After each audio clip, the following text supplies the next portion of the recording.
అట్లానే ఎమ్మెల్సీ గౌరవనీయులు నవీన్ రెడ్డి గారు, అట్లానే అభిలాష్ గారు, రఘువీర్ రెడ్డి గారు, కిషన్ నాయక్ గారు మార్కెట్ కమిటీ చైర్మన్, పట్టణ గ్రామానికి సంబంధించిన నాయకులు, అట్లానే జాగృతి నాయకులు అందరూ కూడా ఉన్నారు. అందరికీ పేరు పేరున హృదయపూర్వకంగా నమస్కారాలు తెలియజేస్తూ, ఇవాళ మరి మహబూబ్ నగర్ జిల్లాలో మనం చూస్తూ ఉన్నాం. సింగోటం లాంటి ప్రత్యేకమైన క్షేత్రం కోసం గౌరవనీయులు కేసీఆర్ గారు 17 కోట్ల రూపాయలను మంజూరు చేస్తే మరి ఆ దేవుడికి ఇచ్చిన డబ్బులు కూడా జూపల్లి కృష్ణారావు గారికి కన్నుగుట్టినట్టు అయింది. ఆ డబ్బుల్ని కూడా వారు క్యాన్సిల్ చేయడం అన్నది దౌర్భాగ్యం. ప్రభుత్వం అంటే కొనసాగేటట్టుగా ఉండాలి. పార్టీ మారినా ఒక ప్రభుత్వంలో ఇచ్చినటువంటి పథకాలు ఇంకొక ప్రభుత్వంలో కొనసాగాలి. దానివల్ల ప్రజలకు లాభం జరగాలి. కానీ ఏదో ప్రజల మీద కక్ష పట్టినట్టు, సింగోటం దేవుడి మీద కక్ష పట్టినట్టు కేసీఆర్ గారు ఇచ్చినటువంటి 17 కోట్ల రూపాయలను క్యాన్సిల్ చేయడం అన్నది చాలా దారుణం. తక్షణమే ఆ క్యాన్సిల్ చేసినటువంటి డబ్బుల్ని రిలీజ్ చేయాలి.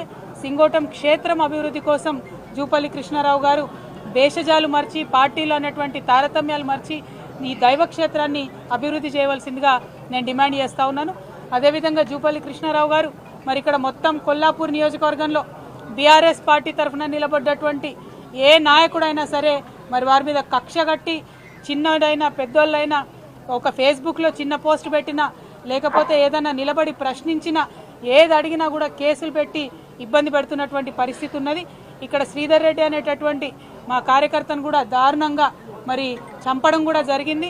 అయినప్పటికీ ముఖ్యమంత్రి సొంత జిల్లా అయిన జూపల్లి కృష్ణారావు గారు మంత్రివర్గంలో ఉన్నప్పటికీ కూడా పోలీసు వాళ్ళు ఆ కేసు మీద పురోగతి లేకపోవడం అన్నది చాలా దారుణం. అంటే కేవలం ప్రభుత్వానికి, హంతకులకు కొమ్ముగాస్తున్నారు తప్పితే ప్రజల పక్షాన మీరు నిలబడలేరు అన్న విషయం ఇవాళ తెలుస్తూ ఉన్నది. అందుకే మేము మళ్ళా ఒకసారి చెప్తా ఉన్నాం, జూపల్లి కృష్ణారావు గారు మీరు ముందు నియోజకవర్గానికి రండి. మీరు టూరిజం మంత్రి కాదు, టూరిస్ట్ మంత్రి లెక్క వ్యవహారం చేస్తున్నారు.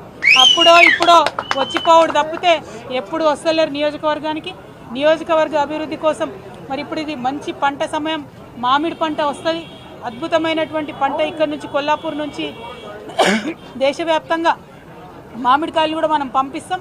మరి మామిడి మార్కెట్ కూడా మా హయాంలో, బీఆర్ఎస్ పార్టీ హయాంలో హర్షవర్ధన్ అన్న ఉన్నప్పుడు తీసుకొచ్చినటువంటిది కూడా మీరు ఇంకా కూడా దాని మీద అతిగతి లేక పురోగతి లేకుండా పోతున్నది. కనీసం మామిడి రైతుల కోసమన్నా ఆలోచన చేయవలసిందిగా జూపల్లి కృష్ణారావు గారు నేను కోరుతా ఉన్నాను.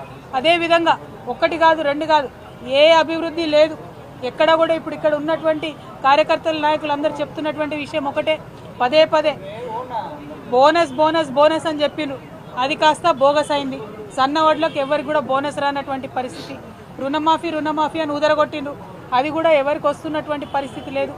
రైతు భరోసా అన్నారు, ఎప్పుడు జనవరి 26 నాటికే. ఇగో ఈ జిల్లా బిడ్డనే ముఖ్యమంత్రి గారు ఏమన్నారు, జనవరి 26 నాడు టకీ టకీ టకీ అని రైతు బంధు పడుతున్నాడు. మరి ఇంతవరకు అయితే పడుతున్న పరిస్థితి లేదు. ఇప్పుడేమో మార్చి 31 వరకు మెల్లమెల్లగా ఇస్తామని చెప్తున్నారు. కనీసం అప్పటికన్నా సంపూర్ణంగా రైతు భరోసా ఇవ్వండి.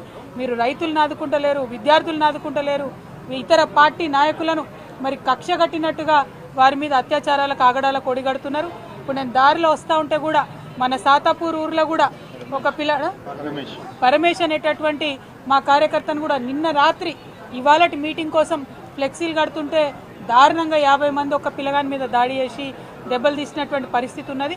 మరి ఇదేం రాజ్యం అయ్యా? ఎందుకు ఇట్లాంటి రాజ్యం? ఎందుకంత భయపడుతున్నారు మీరు? ప్రశ్నలకు భయపడితే ఎట్లా? మేము మీకు ఎదురొడ్డి ఉద్యమం చేసి నీతి నిజాయితీతో కొట్లాడి తెలంగాణ తీసుకొని రాలేదా? మీరు కూడా అదే చేయండి. మీరు ప్రభుత్వంలో ఉన్నారు, ప్రజలు మెచ్చే పని చేయండి తప్పితే ప్రతిపక్షాల మీద దాడి చేస్తే మీకేం రాదు.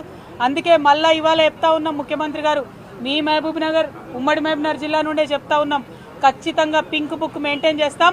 మా కార్యకర్తల మీద దాడి చేసిన వాళ్ళు నాయకులైనా అధికారులైనా ఎవరిని కూడా వదిలిపెట్టాం. అందరి చిట్టా రాసి పెట్టుకుంటాం. మాకు కూడా టైం వస్తుంది, అప్పుడు మాత్రం ఖచ్చితంగా చెప్తామని చెప్పి మరి అంతవరకు మొక్కవోని ధైర్యంతో హర్షవర్ధన్ రెడ్డి గారి, బీరం హర్షవర్ధన్ రెడ్డి గారి నాయకత్వంలో మొత్తం 50 మంది కూడా ముందుకు సాగాలని చెప్పి కొల్లాపూర్ నియోజకవర్గ బిడ్డలందరినీ, బీఆర్ఎస్ పార్టీ నాయకులందరినీ కూడా కోరుతా ఉన్నాను. అదేవిధంగా తర్వాత మాట్లాడతాను. Thank you. జై తెలంగాణ, జై తెలంగాణ, జై తెలంగాణ.